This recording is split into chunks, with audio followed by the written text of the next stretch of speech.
Hi, I'm Erin Welsh. And I'm Erin Allman-Updike. And this podcast will kill you. Welcome to newborn screening. To newborn screening. I don't know why I did Vanna White hands. I liked that. I would like you to do more of that throughout the rest of our show. Thank you. Thank you. I'm really excited for this episode, Erin, because I feel like we talk a lot about individual things that are, individual conditions or medications or organs, gallbladder. But I feel like this has been a really interesting experience to learn about a screening. Right. Not like a diagnostic test, but like the process of screening and all of the good and weird and bad and gray areas that come with it. I also am biased, but screening is one of my favorite things. It's amazing. It's so incredible, and I love it so much, and we'll get to talk so much about it today. And I love newborn screening specifically. So I'm really excited about this episode. Yes, I'm also excited that we have a very special guest that we're going to be bringing on later. So stay tuned. Yep. Someone who is like literally an expert on the ground developing the future. The future is now, and the future of newborn screening is now. And they're doing it. So kind of a big deal. But we will get to that in a bit. First, it's quarantine time. It is. Erin, what are we drinking this week? We're drinking a drop of knowledge. We are. It's a drop of blood in the... We don't need to explain it every time, do we? We don't. We'll get to it. It's a drop of blood. Yeah. Okay. Yeah. Okay. Yep. A drop of knowledge, though, like the drink is... The drink. I was at a deli the other day, and I saw that, I think it's Dr. Brown's celery soda. Yeah, I don't know what that is, but I love the idea of it. I feel like you would love this. It's so good. It's celery-flavored soda, which sounds weird and maybe not good, but it's actually delicious.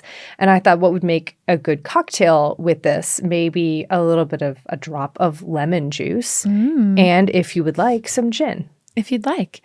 Why not? We'll post the full recipe on our website. This podcast will kill you. We actually haven't been posting it on the website. I know. I need to I don't know how to do the embedded videos. Yeah. I know that it's a simple Google. Listen, they do get posted on all of our social media accounts. They do. So check it out there. You're following us there. But on our website, even though we might not yet have Quarantini and Placebo-Rita videos up there, we do have lots of other things. We've got transcripts. We've got links to merch, to bookshop.org, affiliate page, to our Goodreads list, to Music by Bloodmobile. We've got a Contact Us form. So if you have any thoughts or episode suggestions, that's where you do it. And then we've got a firsthand account form. If you have a story of yours that you would like to share, we probably have other things too. Yeah, so check it out. thispodcastwillkillyou.com. While you're on the internet, you can also check and make sure that you are subscribed to the podcatcher that you enjoy, or the Exactly Right YouTube channel, where you can also find video versions of my Vanna White hands. Worth it. And that's why we do it. That's why we do what we do. The end. Erin? Can you tell us, we're doing this a little out of order. Yeah. Can you tell us about the history of newborn screening? Because I know it's a good one. It is. Yeah. Let's take a quick break and I'll tell you all about it. Hello, my name is Jessica. My second baby, Max, was born on my 38th birthday in 2025. Max has one older sister, and both of my pregnancies were pretty normal. Because I was considered to be of advanced maternal age, we were offered genetic testing each time. We were able to find out the sex of our babies very early because of this, and we held our breath through each round of waiting for the other results. Luckily, no abnormalities were ever found. I had a scheduled C-section at 39 weeks, and I was in the hospital for 4 days, but doing really well healing and nursing Max. Doctors, nurses, pediatricians, and lactation specialists were all in and out of my room from the hospital and from my own insurance company. I felt like Max and I were very well taken care of and watched over during our hospital stay. On day 3, a pediatrician came into our room and sat down. As soon as she did, it felt like something was wrong. She began explaining that Max was given a newborn screening at 24 hours old. She explained that newborn screenings are a series of tests given to babies in order to identify certain metabolic endocrine, and hemoglobin disorders. These conditions are serious, but many are treatable if they are detected early in a child's life. She told us that Max had tested positive for a condition called phenylketonuria, or PKU for short. She explained that in very rare cases, a person's body cannot process one specific amino acid that is found in protein. In these people, the amino acid phenylalanine builds up in the blood and can cause brain damage and severe developmental problems if the condition is not treated. She told us that a repeat test would be performed because false positives can occur. However, she let us know that Max's results were so high, she really didn't need to give that second test to confidently say he had PKU. She also told us that she had never seen a newborn screening come back positive for PKU and that it was very, very rare. My husband and I both had to be carriers, and any children we had would then need to receive a recessive gene from each of us for the disorder to manifest in them. She asked about our first daughter, who would have also been given a newborn screening, but we were not informed about any results with her, so it was safe to say she did not have PKU. I was hearing the pediatrician's words, and I can reflect back on them now, but mostly I remember a blur of not understanding what was going to happen to my baby. Sorry. I know I cried for a good amount of time before finally managing to ask her what life would look like for Max. The part about protein poisoning his brain and severe disabilities played on repeat in my mind.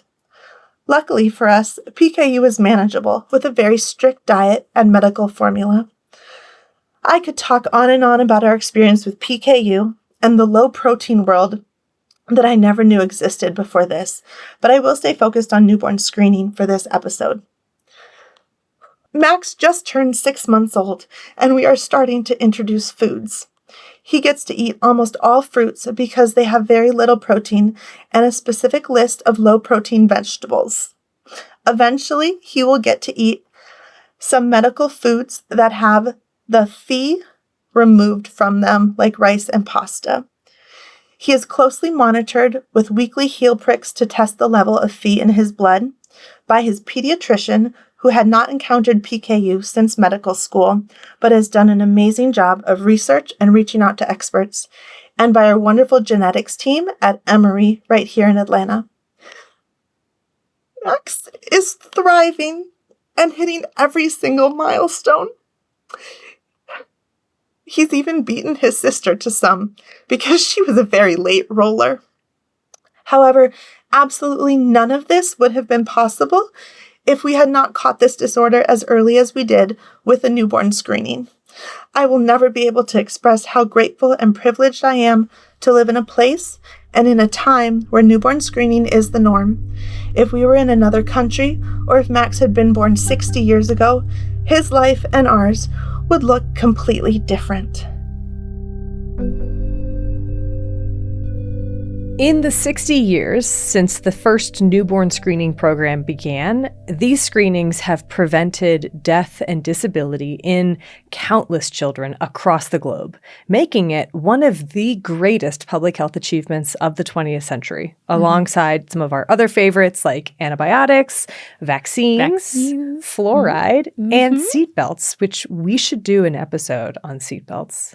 I've never thought of doing an episode on seatbelts, but I bet there's an interesting history there, Erin. Yes. Okay. I'm adding it to the list. Sounds like a you episode that I get to learn about.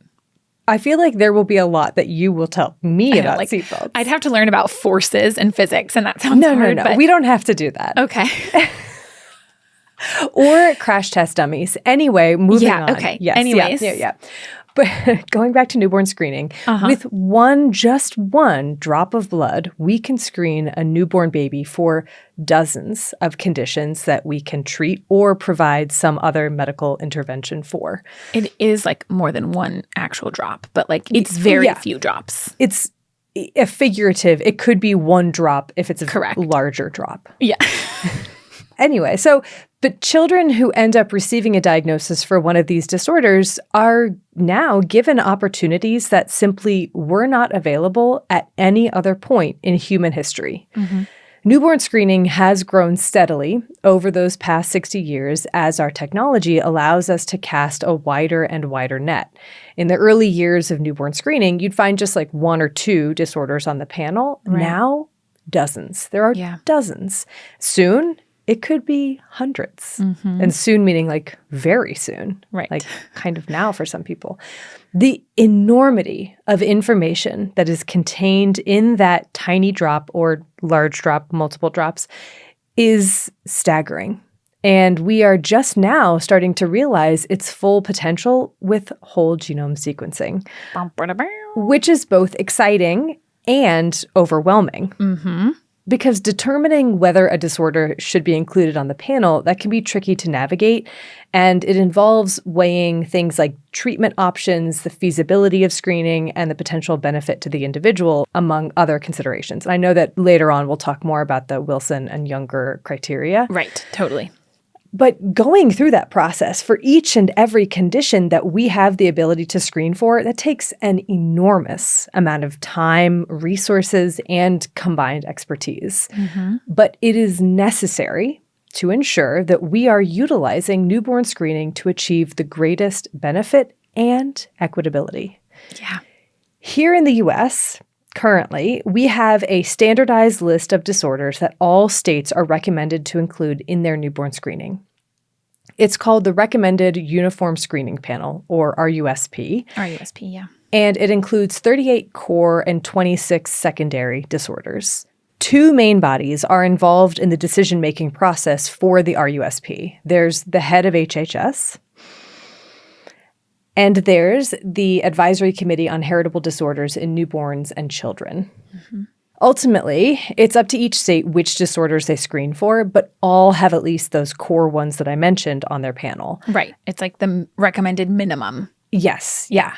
And that wasn't always the case, right? So like before 2003, which is not that long ago, that is when the committee was unofficially formed. It was later like formalized in 2008. But before 2003, some states maybe screened for just a handful of disorders, while others had upwards of 50 on their list. And so that made newborn screening like quite uneven across the U.S. Yeah.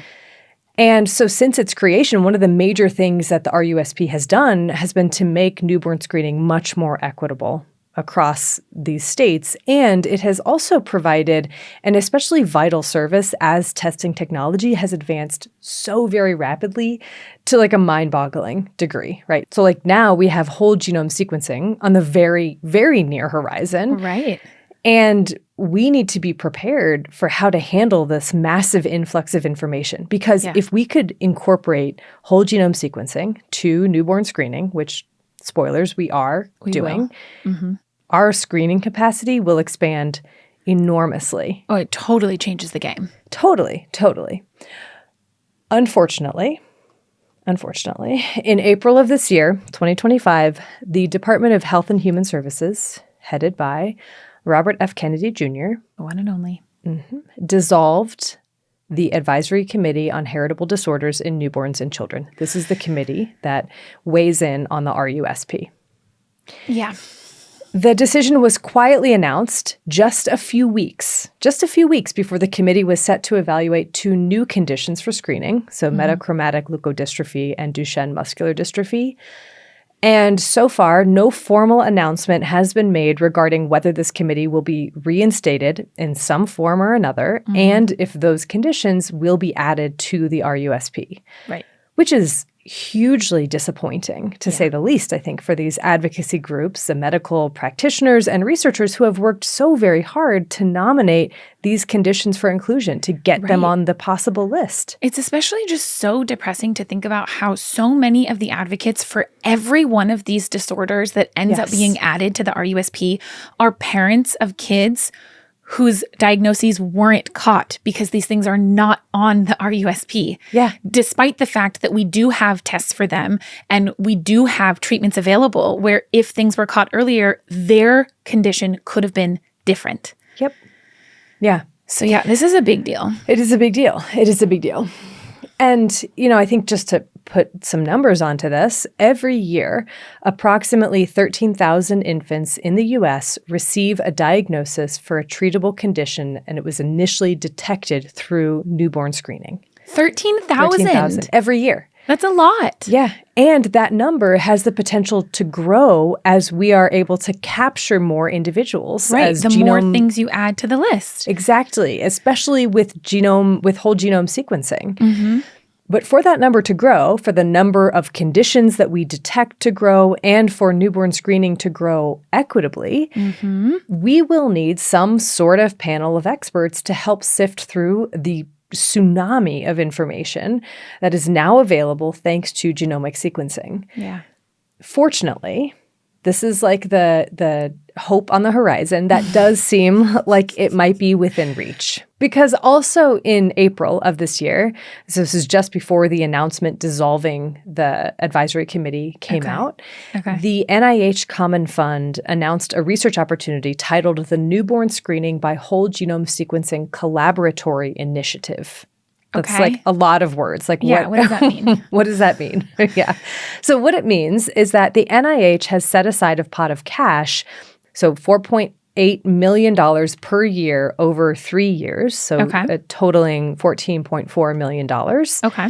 That's what the NIH has set aside to figure out how we can incorporate whole genome sequencing into the existing state-based U.S. public health newborn screening programs. So basically, this money is saying, okay, different programs, please apply to be the ones to help us, use our existing infrastructure to develop and implement whole genome sequencing for newborn screening across the U.S. It's like help us figure out how we're going to convert from what we have now to whole genome sequencing at some point in the future. Yes. And we're going to do it at these sites that we pick based on whoever applies to this collaboratory fund. Yeah. Okay. I mean, that's great. It's great. It's great. Yeah. So the focus of this initiative is not like how do we best develop whole genome sequencing technology. We have that technology for the most part, but it's just how can we best fold it into the screening programs that we already have. Okay. So the other good news thing about this is that it's moving pretty rapidly. So applications were due in May.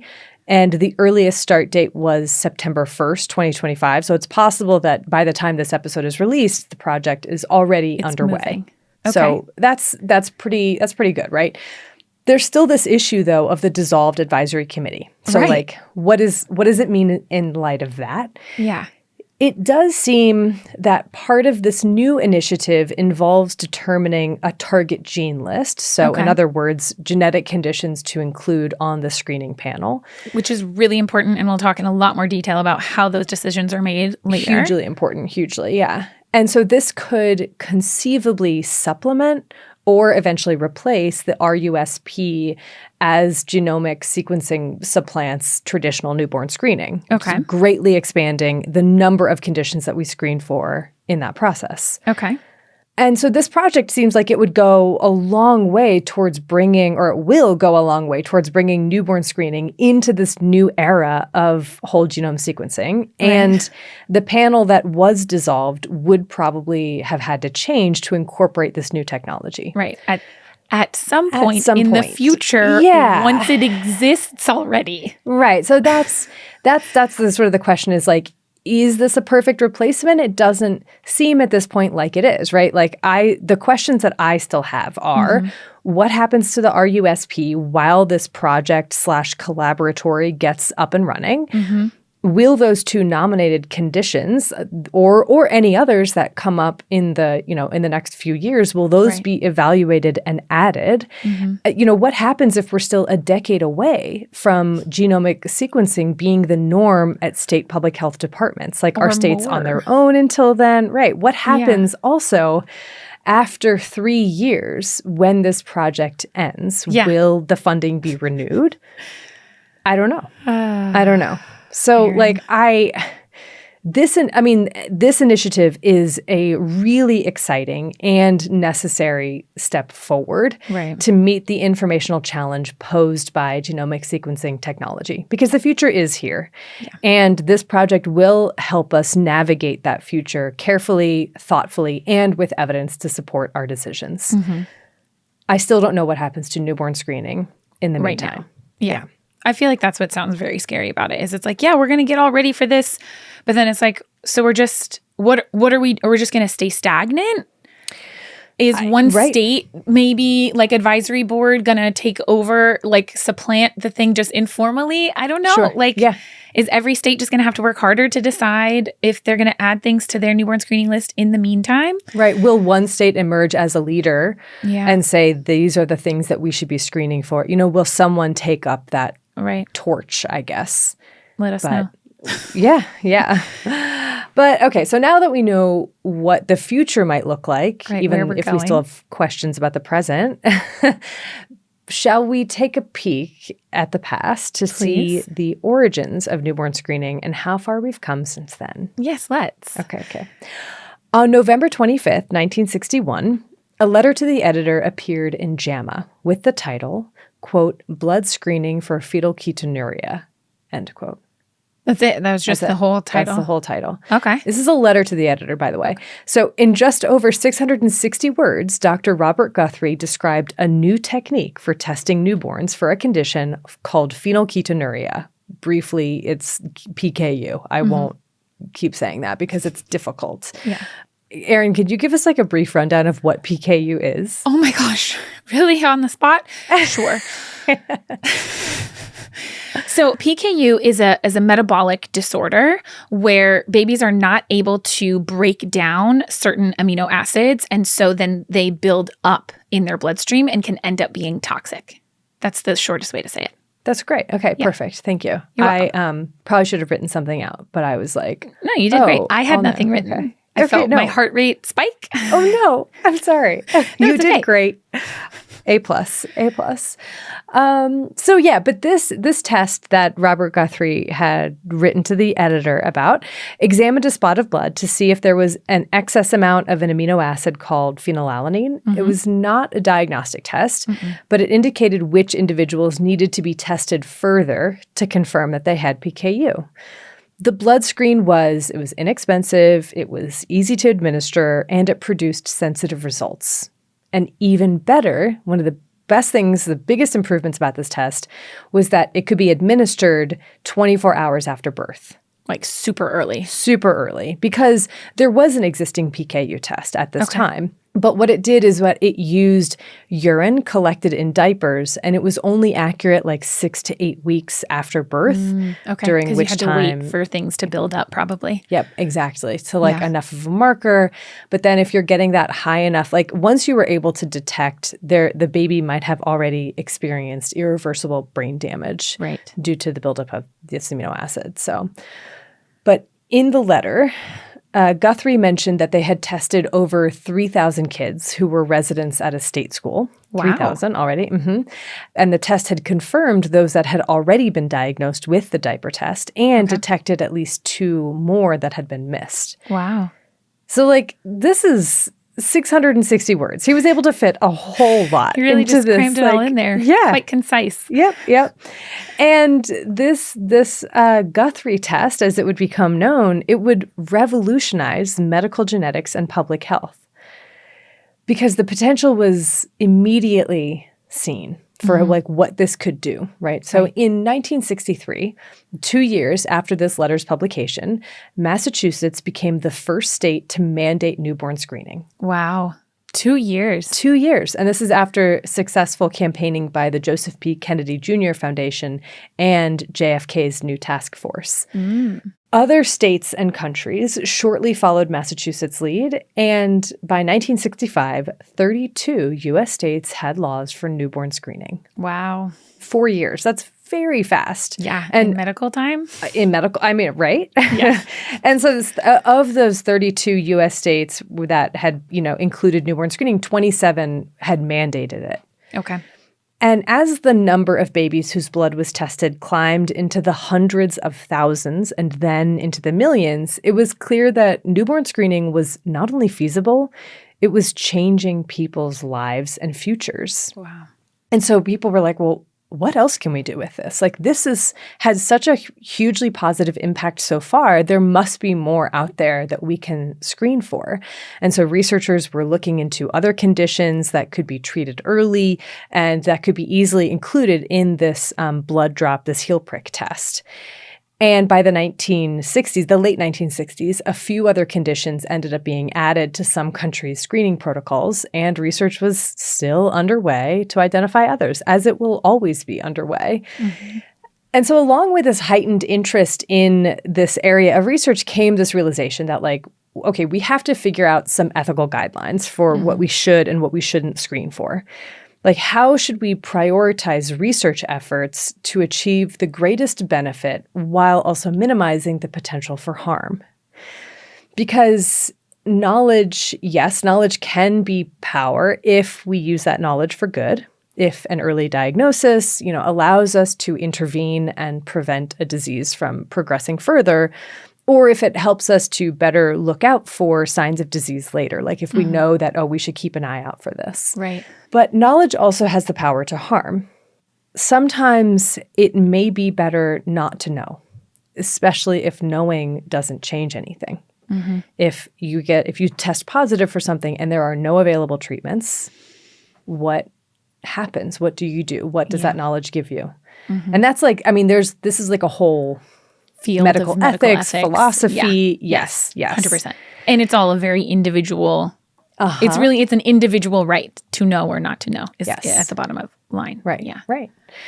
And so with all of the sort of these ethical questions swirling around newborn screening, in 1968, the WHO published a report in which they outlined 10 principles for which disorders should be included in newborn screening programs. And this is the so-called Wilson and Younger criteria, which I know you'll go into a bit more depth with this, Erin. But a couple of the key points include that a condition can be tested for, like we have a suitable test that will help to not detect it. It's not diagnostic, but I don't know why I can't find the words, but you know what I mean. Right. You got to be able to check for it. You got to be able to check for it. And it sounds fairly straightforward, but yeah. And then also that treatment exists, like some sort of medical intervention exists. Mm-hmm. And in the decades since these criteria were put forth, they've stayed quite relevant and helpful. But it's not always as clear-cut as you think, okay, a treatment exists, check. Okay, a screening test exists, check. Check, exactly. Right? Like, there's a lot more nuance. There's a lot more gray area. Yeah. And so as technology especially has expanded our capabilities to detect a wider and wider array of conditions, these gray areas, this nuance has really grown with that. Mm-hmm. Newborn screening is not without controversy, and the harm-benefit calculation is not always clear-cut. So let's get into some newborn screening nuance. Okay. Every history of newborn screening starts with Guthrie and PKU. And I think it's worth asking why PKU, and to some extent, why Guthrie? Yeah. Like, who was this guy? Who was he anyways? Who was he? Yeah. I'll tell you in a second. Besides a nerd. I mean, aren't we all? Yes, we are. We can all, yeah. PKU had only been described a couple of decades before Guthrie developed his test. So it was actually fairly recent in Guthrie's time. Okay. And it had been described by a Norwegian pediatrics resident in 1934. So this guy, Falling, examined a couple of siblings who were both intellectually disabled, and he unexpectedly found a dietary derivative of phenylalanine in their urine, something that he had never been described before. Interesting. He was like, someone has had to have written about this. Nope. So he wrote it up and was like, I think that this might be linked to the intellectual disability in these children. And a few other physicians were like, okay, well, we'll take a peek too. And they confirmed this finding in other children who also had intellectual disabilities. And so it was like, okay, this is a stronger evidence for these two things being linked. Yeah. Could the intellectual disability that we have observed be caused by a buildup of phenylalanine in the brain?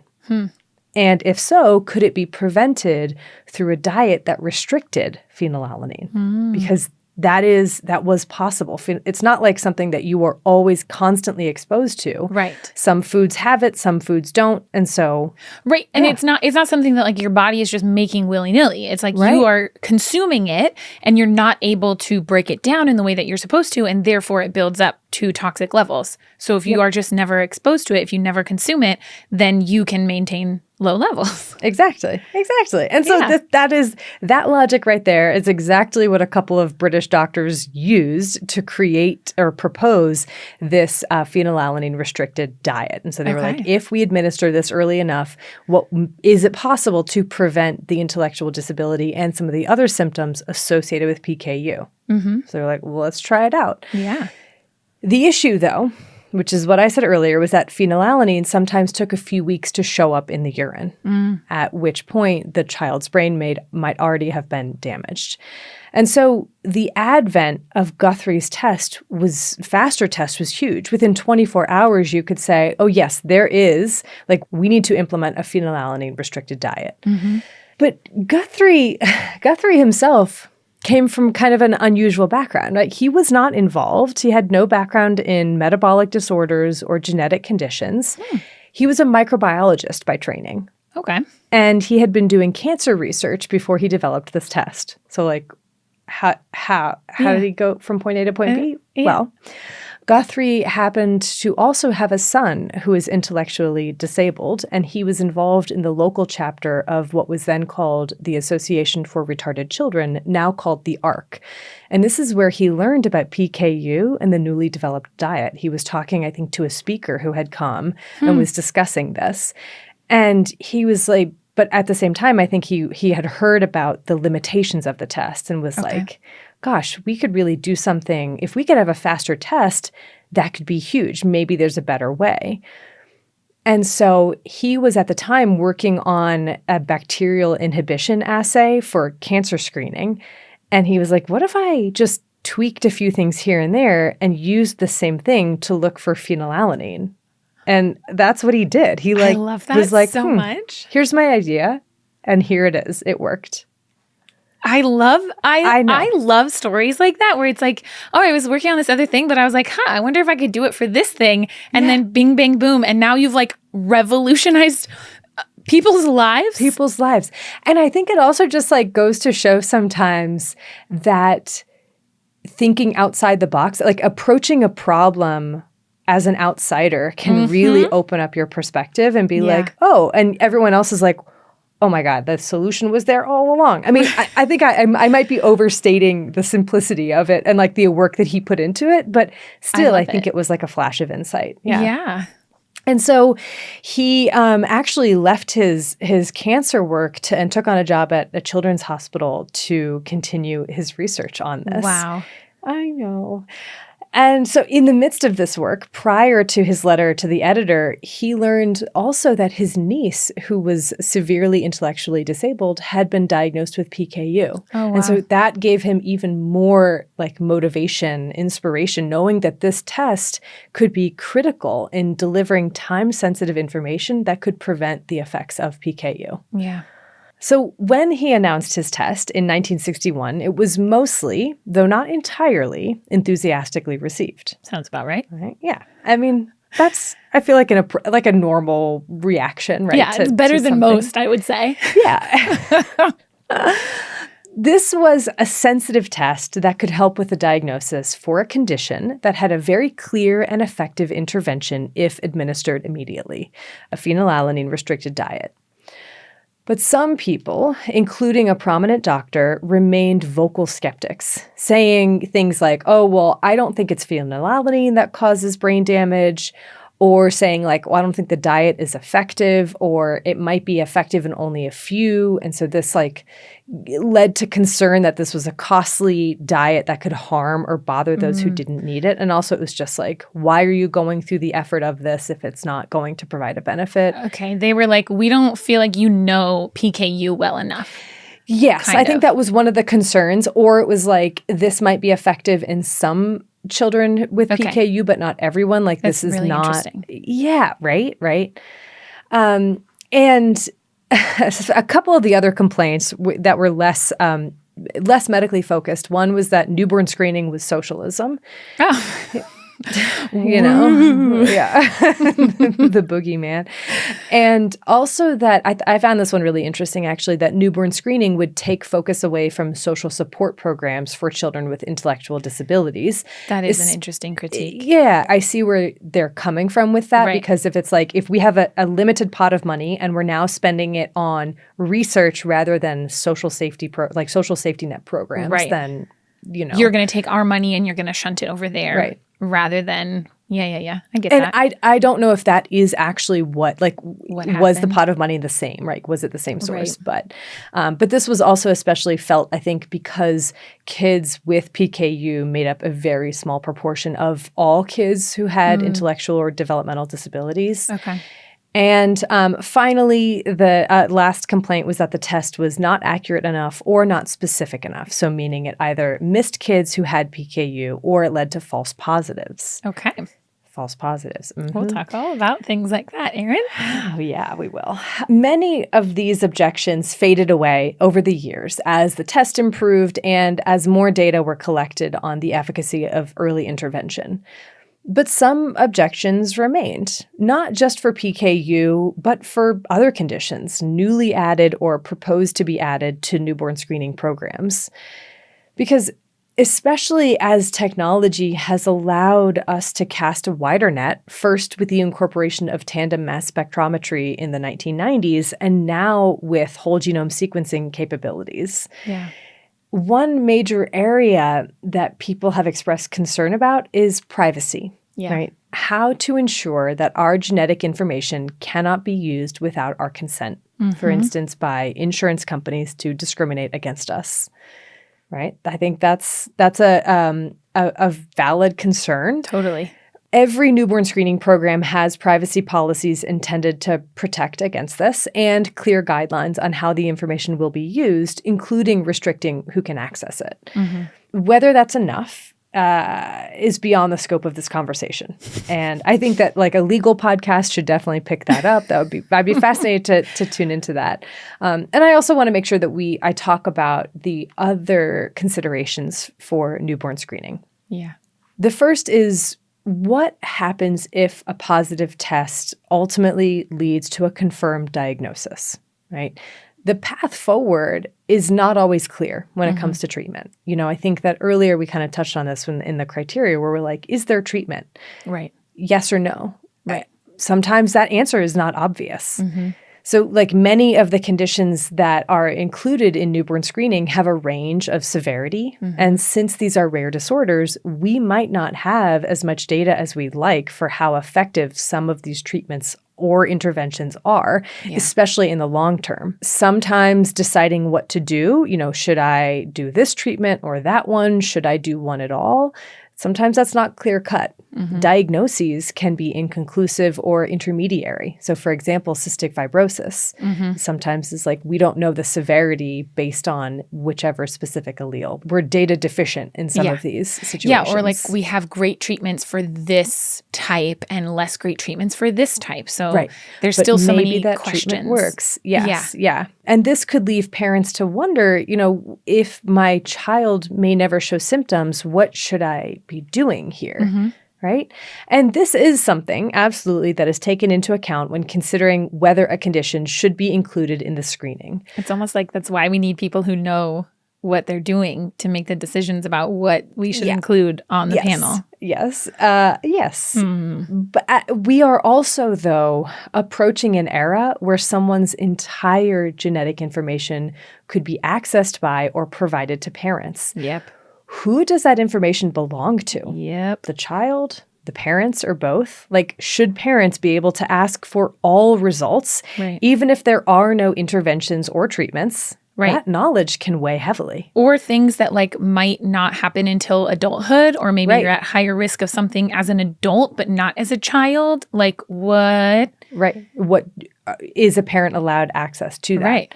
Yeah. And so currently, these are largely hypothetical concerns. We haven't quite gotten to that point with sequencing, but it's conceivable that we will have to confront them eventually. And then there's the other scenario. What happens if a positive screening test does not lead to a confirmed diagnosis? And this is very often the case. The high rates of false positives in newborn screening are a side effect of wanting to make sure that we catch every true positive, right? Yep. That is often how screenings go. And it's not unique to newborn screening. No. And newborn screening is just that. It is a screening. It screens for certain conditions. It's not diagnostic at all. So if someone's newborn screening is flagged for a certain condition, that baby will undergo additional tests to confirm or reject the diagnosis. And the vast majority of the time, like I mentioned, it ends up being a false positive. But that doesn't undo the financial cost of the additional testing, battling with insurance, and the enormous emotional turmoil experienced by parents during those weeks of not knowing or imagining the worst. Yeah. One study also found that most doctors do not discuss newborn screening with parents before the birth. And I know that there's like that, I know. And many, whether it's pediatricians or OBs, feel ill-equipped to explain it. And then that's the other sort of question is like, are you getting your care from your OB? Who should tell you about newborn screening? Maybe you should have a family medicine doctor. I'm totally biased. But if you don't have a family medicine doctor, is your OB going to tell you? Is your pediatrician going to tell you? Are you going to see your pediatrician before you give birth? No, usually not. Exactly. Right. So no, it's a total, it is a failure of the way that our system is set up is that, there's usually not time in OB visits. No one gets enough time in those. And B, you're not probably talking about newborn stuff in your OB visits. Right. And then at your pediatrician visit, it's already done. So you get like, you're in the hospital, you just delivered a baby, and a nurse comes in and is like, okay, we're going to do the screening. Or a resident comes in and is like, okay, we're going to do the screening. And you're like, what? or you don't even know that it's happening. I asked my mom, I was like, do you remember? And she goes, oh, did that happen? I was like, yes, it did. It did. We were all of us. Like, it's mandatory. So this is something that I think that lack of communication can leave parents terrified and in the dark, seeking information from Dr. Google that could scare them even further, right?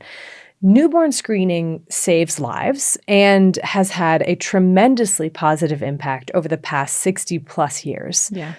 But these positives can make it easier to brush aside the negatives, which can be substantial for some. Better testing that reduces the false positive rate would go a long way toward alleviating some of the anxiety and fear, not to mention the cost of additional testing. And having access to genetic counseling can be hugely beneficial in providing information, not just about the initial counseling, additional testing, or what a positive result might mean, but also what the options are if a diagnosis ends up being made. Yeah. Genetic counseling is a tremendous field. We should talk more about it. We should. And we need more genetic counselors. Yes. Because unfortunately, not everyone has access to a genetic counselor. No, it's definitely not like standard. It's not. And so it's really easy then to get overwhelmed by the vast amount of information and misinformation out there. So again, newborn screening, though, has saved the lives and improved the health of countless newborns around the globe. It is not perfect. There is room for improvement, opportunities to reduce some of the harm and false positives, remove the uncertainty in what to do next for true positives, and better communicate to all parents what the screening does. But if we want to make any advancements in these areas, we need more investment in research, communication programs, and a better healthcare system overall to make sure that this powerful knowledge can continue to make a positive impact. What are you saying? We should invest in public health, Erin? Always. I will never stop saying it. Except now when I turn it over to you to tell me more about how newborn screening works. So then I can say it. Yes. Now it's your turn.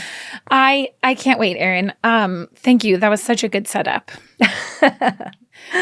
I love screening so much. I want to talk for just a minute about like what is the concept of screening, because we've never gotten to on this podcast before. Yeah. Really. So the concept of screening means that we are testing asymptomatic people, like entire, usually hopefully well-defined populations of people.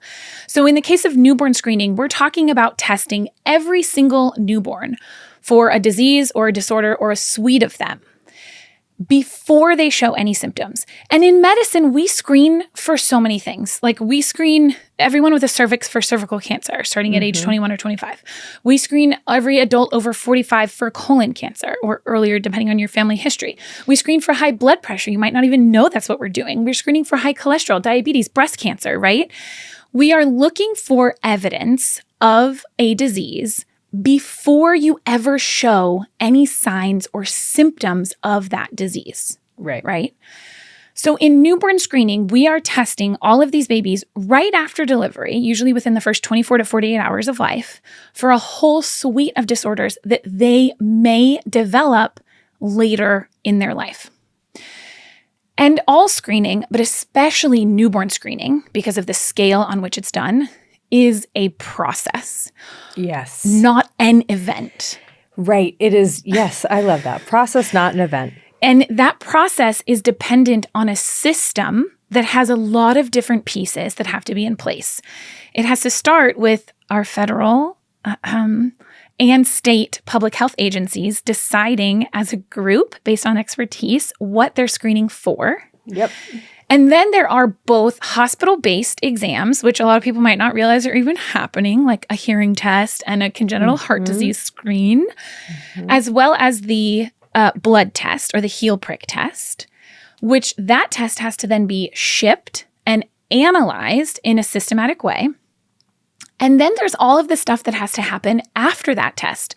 The results have to be reported to the families and the healthcare system in which they're a part of. There's then follow-up diagnostic testing that has to be coordinated and completed. There's all these additional appointments. Hopefully you have access to genetic counseling. There might be parental testing. And then there is some kind of treatment or intervention in order to prevent the harms of that condition for which we screened. Right. That's a lot. It's a lot. It's not a small event. No. And like I had mentioned, we think of the newborn screening test as just that blood spot test, the heel prick, but it is a lot more than that. There's like physical exam testing that is done on every single baby to like look for evidence of certain conditions. There's the congenital heart disease, there's the hearing test, but the blood test is what we're going to focus on for this episode. And in that, what they do, if anyone hasn't seen this happen before, they take a little teeny tiny lancet, like you would use to check your blood glucose. Right. And they prick the back of the baby's heel, usually after you warm it up really good so that you've got good blood flow.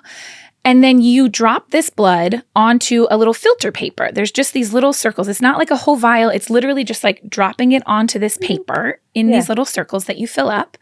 And then you let it dry and you mail it to your public health department, who usually is the ones who do the screening. And you had mentioned, Erin, the different modalities. Today we use a bunch of different modalities actually for our blood screening tests. A lot of them use mass spectrometry. Some of them might use hemoglobin electrophoresis. And then there are some genetic tests as well. It all just depends on what you're screening for. Right. Yeah. And all of this screening generally happens at right around 24 hours of life.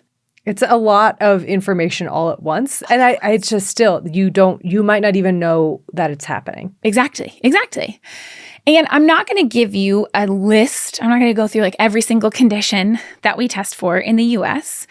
And around the globe, there is not one single test.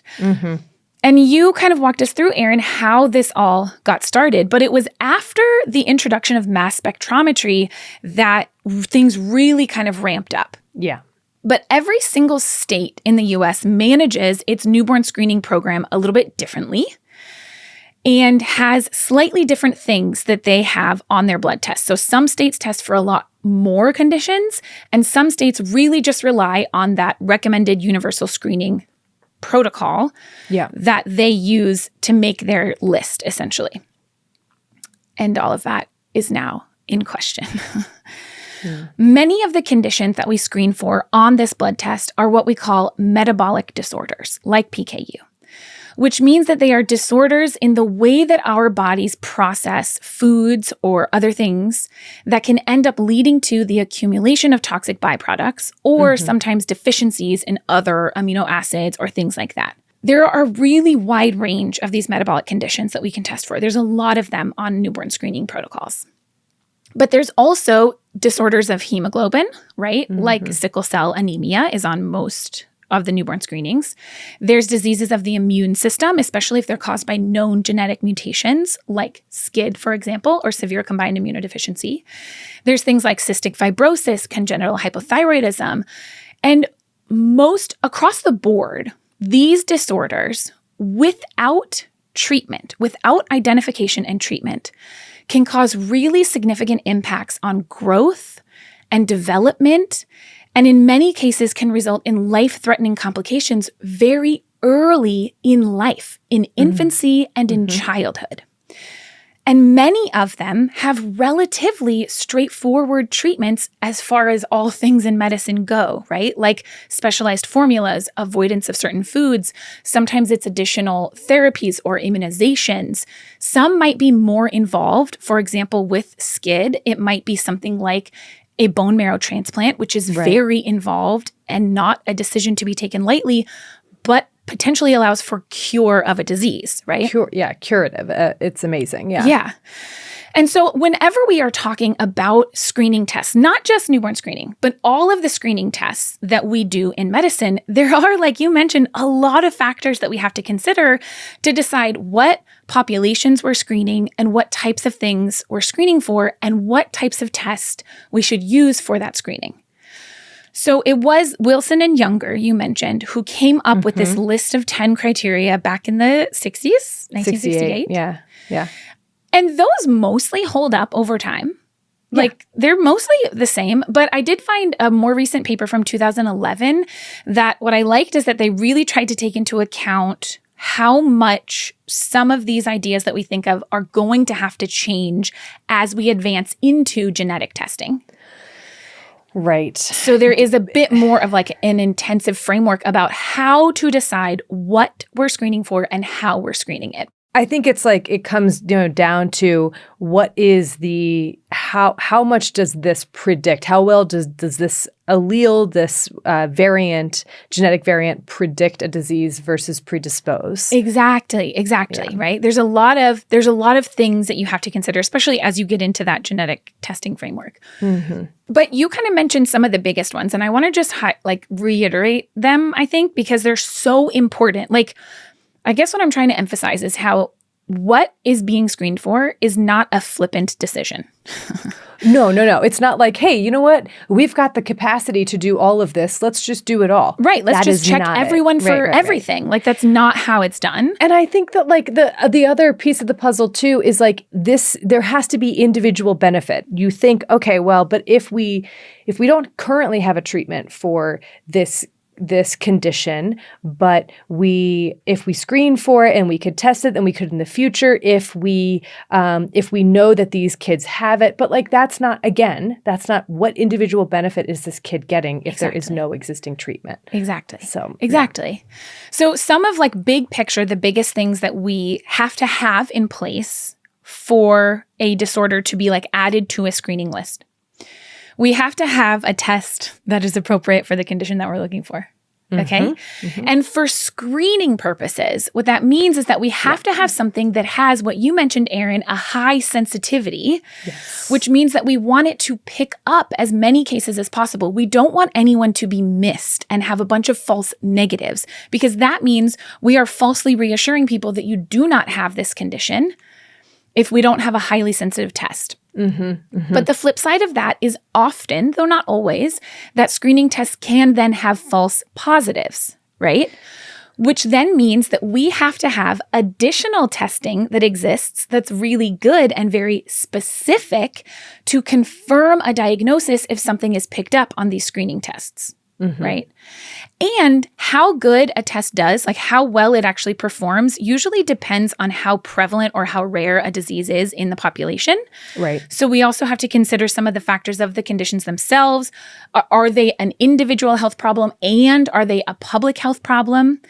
We have to know, can we do something to prevent them if we identify them early? Because like you said, it is not considered ethical to screen for something that we can't do anything about. Yep. So we have to know that these conditions exist. We can't screen for things that we don't know about yet. And they have to have some kind of asymptomatic stage where this screening can be completed. And then we have to have some kind of treatment or intervention to offer, something that can actually reasonably be accessed by everyone who you're screening.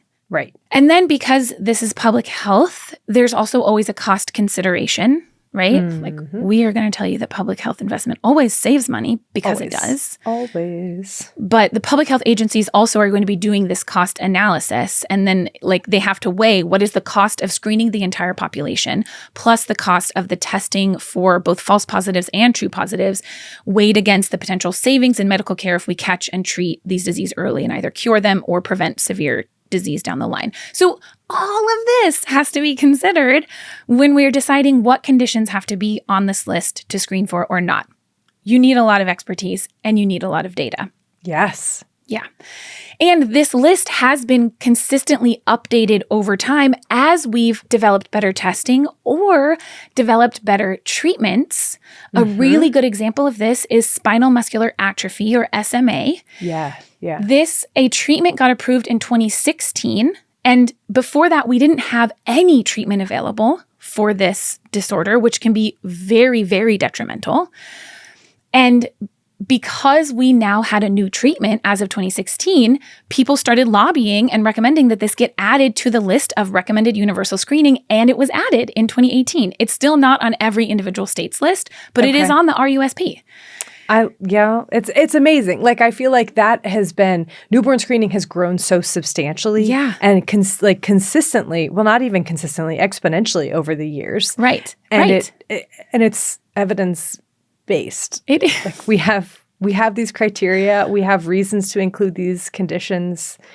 Yeah. Yeah. And all of that will change with the advent of genomic sequencing. Will change, yes. Without a doubt. Yep. Genomic sequencing, whole genome sequencing, will and is enabling screening for a much wider range of conditions, but without substantial additional costs. Because now, every single disorder, we have to make sure that we have a test, that test is cost effective and like a good enough test. And then we have to decide based on the treatments and all of those other things, do we add it to this list? Can people have the capacity to add this test to their public health department? But with this switch to genomic sequencing, like the game is totally changed. And literally every recent paper in the last 5 years that has been written about newborn screening is about genomics and the future of, and this future is here, like you said.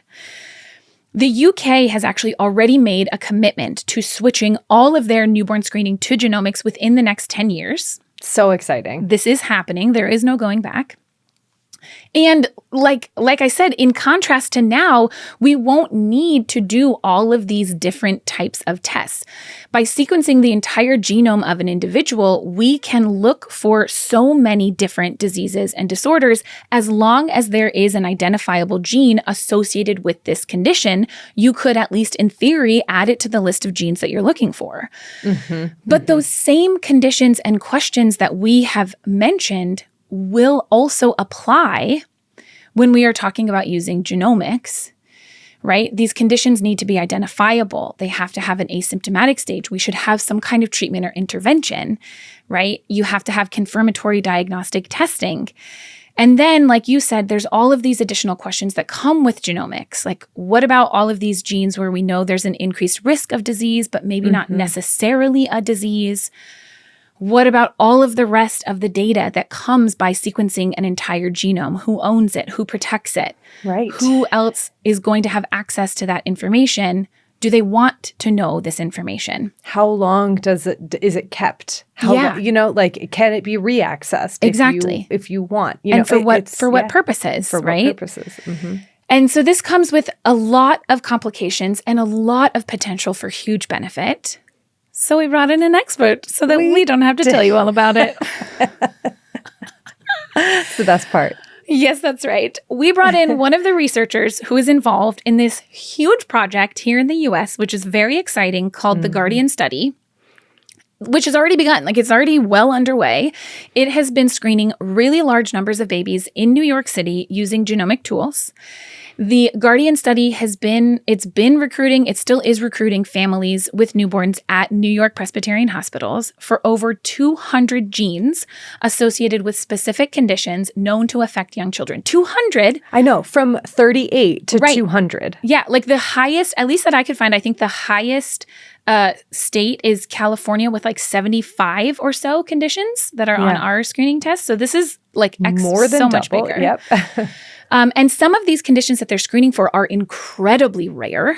Yeah. And they have had really interesting and important results already. Erin, your other podcast that you host, Advances in Care, had a really excellent episode on the Guardian study. So can you introduce us to our interviewee? I am thrilled to. Yes, in that episode of Advances in Care, which was called Newborn Gene Sequencing, Expanding Early Detection of Treatable Diseases. It's a great episode. In March. Yeah. It's such a good episode. The production team, everyone, all the physicians, scientists, amazing. Just really, really cool. Yeah. But one of the physician scientists featured in that episode was Dr. Josh Milner, who is professor of pediatrics and director of allergy, immunology, and rheumatology at Columbia University Medical Center, who was involved in the Guardian study.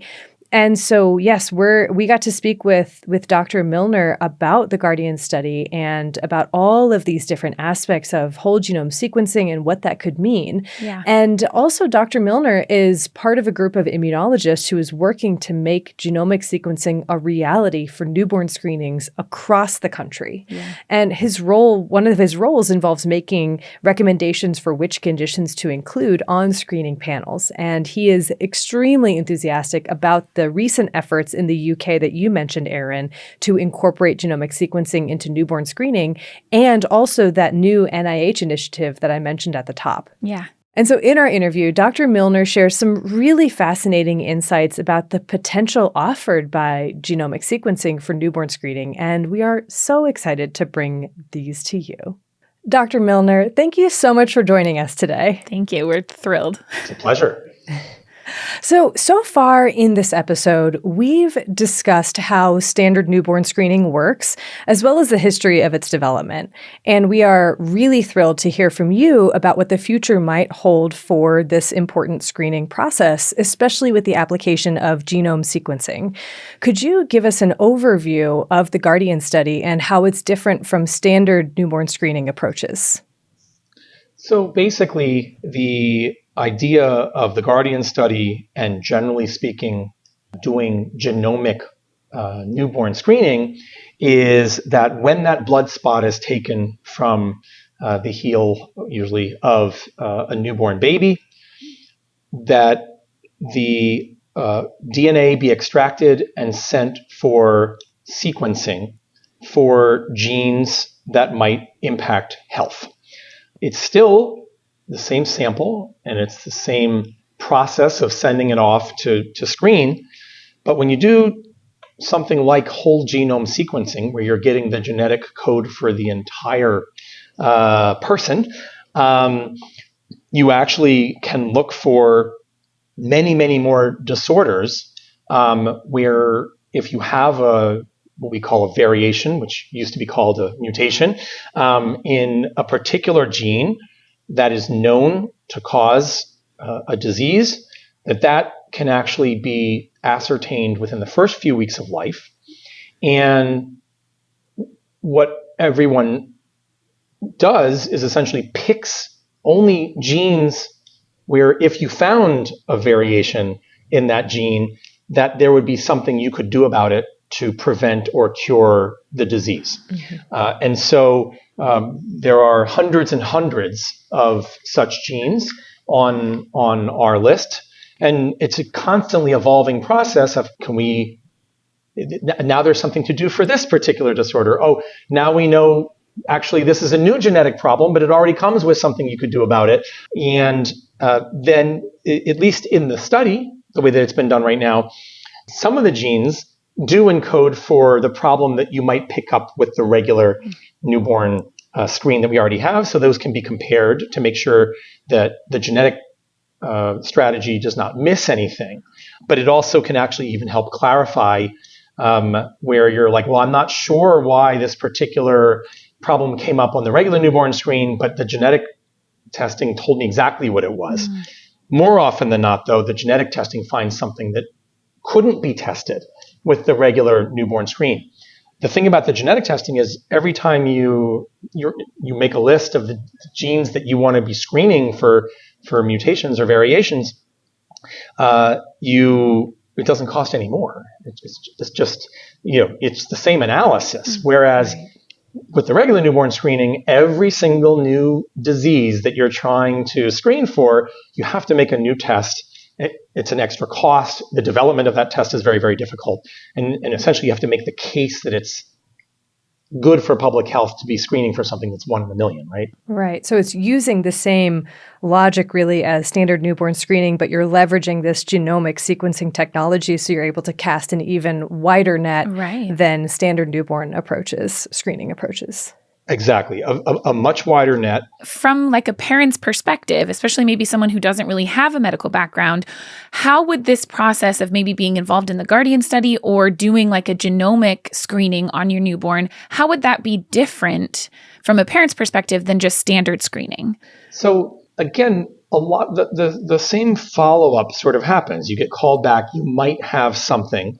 We need to bring you back to see. We have a different type of a test to check to see if indeed this is a problem. Now, sometimes that different type of a test might be a genetic test, right? Because it's a different type of a test that says that, yes, this biochemical problem is there. Usually, though, it's a different, so for an immune deficiency, we would look for cells in the immune system to see if they're missing or they're not missing or something like that, right? So you'd have to come in for another test. And during that time, that is fraught because we're not saying definitively that we know that there's an issue, but this is the way that we're going to find out is with this extra test. And that test might take a day or 2 or 3, to come back. And that, of course, is, can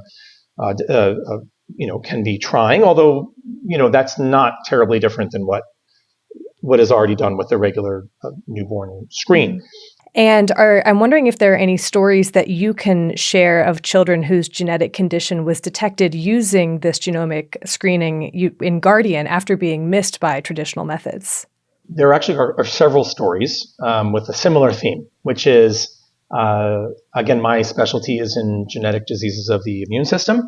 And so we have a huge number of these that we've already put into Guardian, and many more which we are hoping to incorporate into Guardian, just because we know that many of these are actionable, right, in some way or the other. One of the cases that we saw was of a boy who had a genetic mutation that was associated with severe combined immune deficiency, the boy in the bubble, okay? And the boy in the bubble couldn't get that bone marrow transplant to work because he was already sick and older. But we do know 90+% of babies who are transplanted before they get sick, usually before 3 months of age, will have lifetime survival, cure, wow. Right? Which is incredible. Otherwise, there are life-threatening infections which can happen. Once those infections happen, the survival drops substantially. We are able to keep people alive much more than when the boy in the bubble was found without having to keep them in a bubble. But it's still they must get a transplant to be cured. Mm-hmm. In this particular case, the variant that we found had been seen in 2 other people, both of whom did not have early onset infections. It happened later. Mm. And so not surprisingly, we do have a screen in that chemical screen. There's a screen for one version of severe combined immune deficiency that did not pick up this problem in this boy. And so, there the parents were told this is the story, and the mom said, let's fix this as soon as we possibly can. The sibling was a matched donor. Went to school the day after being a bone marrow donor. And what did you do last week? Oh, I saved my brother's life. And that was what the young sibling said about this child. And yeah, he's doing great.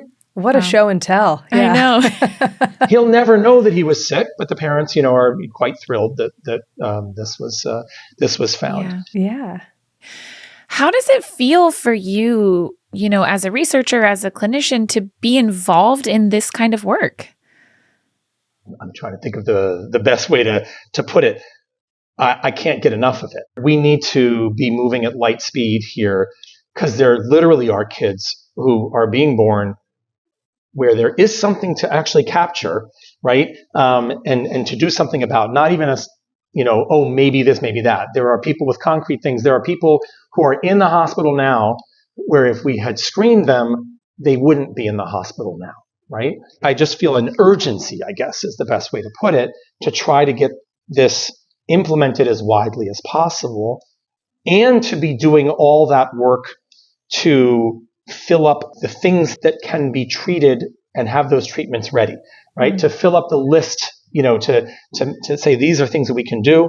And then also where it is more ethically difficult, that we start confronting those questions in advance so that we are able to move forward with a regular standard of care for these types of things. There's a whole separate question about if you know about a syndrome that can't be treated. Mm-hmm. Right. That's a separate question. Completely separate question. Yeah. But a question that might make it a little bit tricky is, well, are there somewhere we do want to know so that someone's working on it to find that cure? Right. And there may be ways of doing that type of a thing where you anonymize the medical records and the sequences.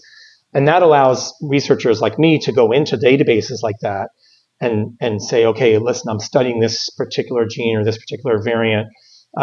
What has this resulted in your database? Right. And then now I could start working on, understand why that gene causes a problem, right? And actually then start working on a cure. So we need to have systems ready to do things like that. Yeah, and it sounds like there are so many different avenues for the wider application of the type of screening that Guardian is doing, and then these, ethical considerations as you discussed, and then just research opportunities. I mean, it seems like we're really on, or maybe even over the threshold of where genome sequencing will provide so many answers and also invite more questions. And this was just such a fascinating conversation, and we really just can't thank you enough for taking the time to chat with us today. Yeah, thank you so much. It was a pleasure. Thank you again so much to Dr. Milner for taking the time to chat with us about the future of newborn screening and the Guardian Project. I love it. Yeah. And so again, if you would like to know more about whole genome sequencing and Guardian, there's a great episode of Advances in Care, and also all of the episodes are amazing. But this episode is called Newborn Gene Sequencing, Expanding Early Detection of Treatable Diseases. Again, it was released in March. It has some great information about what this work has accomplished so far, which is a lot. I love it. Yeah. Well, if you also just want to know more by reading, we have a list of sources for you. We do. I have a bunch of different papers. I'm going to shout out 3 here. One is by Holtzman and Watson from 1997 called Effective Genetic Testing in the United States, Final Report of the Task Force on Genetic Testing. And this was where I got a lot of the history of newborn screening.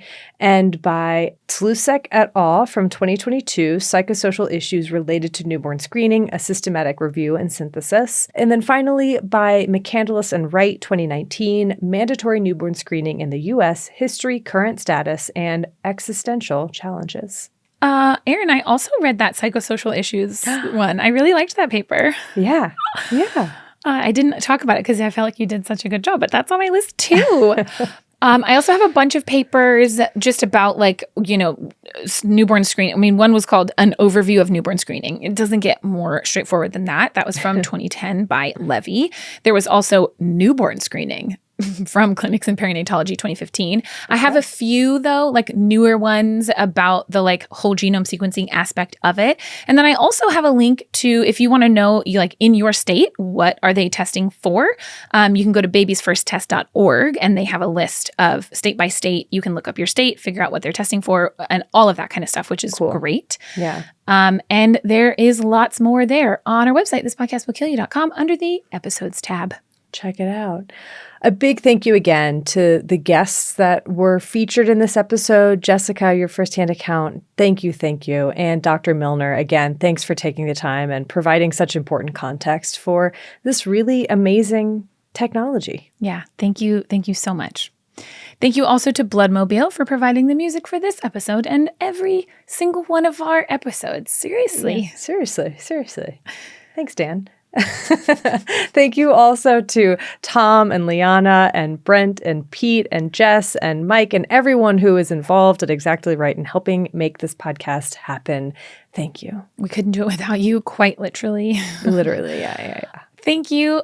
I mean, to you all. If you're listening still, I can't believe that you listened all the way to the end. That's wild. I know, right? Thank you for doing that. And if you're watching, thank you. We're doing more Vanna White hands, That's by a Vanna the way, White. for those listening. If you couldn't tell.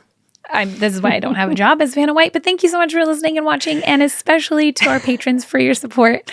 It really does mean a lot to us, even though I am being ridiculous right now. I love it. Well, until next time, wash your hands. You filthy animals.